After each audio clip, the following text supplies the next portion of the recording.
Bonjour ou bonsoir à vous. On se retrouve aujourd'hui pour le 5e épisode de 3 minutes de culture. Avant celui-ci, je vous conseille de visionner les précédents que j'ai faits et qui s'affichent sur le bouton i, ou que vous pouvez également retrouver sur ma chaîne YouTube Wolfie42 ou mon site internet 3 minutes de culture. Pour celui-ci, attaquons-nous un gros morceau de l'histoire des Slaves du Sud, la Yougoslavie communiste. Le 29 novembre 1945, la République populaire fédérative de Yougoslavie est proclamée. Ce fut la dernière institution réunissant à la fois les Slovènes, Croates, Serbes, Bosniaques, Monténégrins et Macédoniens. Tito, actuel dirigeant à l'époque, avait bien compris au vu de leurs différends qu'il serait difficile de créer un État fraternel.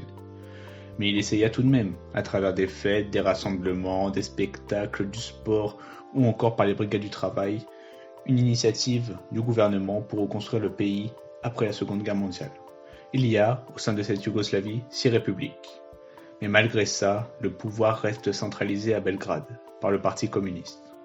Cette Yougoslavie est une dictature. En 1948, Tito tente un rapprochement avec les pays balkaniques, voisins. Cela ne plaît pas à Staline qui était l'actuel dirigeant de l'URSS à l'époque.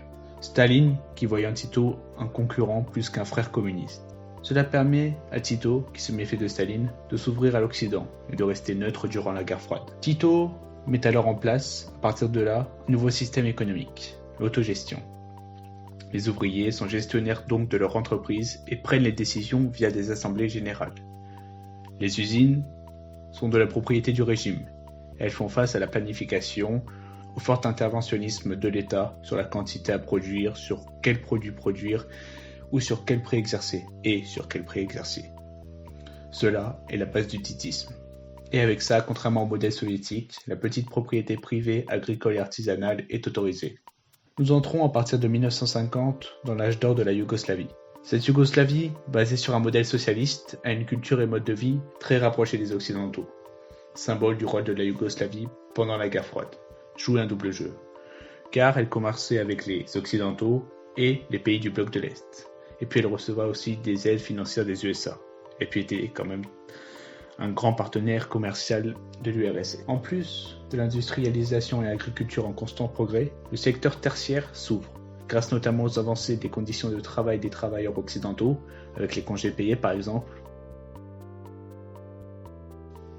Dans les années 60, en voyant la crise arriver, elle ouvrit certaines entreprises aux capitaux étrangers. À partir de 1968, l'économie du pays connaît un coup d'arrêt. Les écarts entre les différentes républiques se font sentir. Les pays les plus riches trouvent que trop d'argent est perdu en redistribuant aux nations les moins riches, et les pays les plus pauvres réclament plus d'investissements.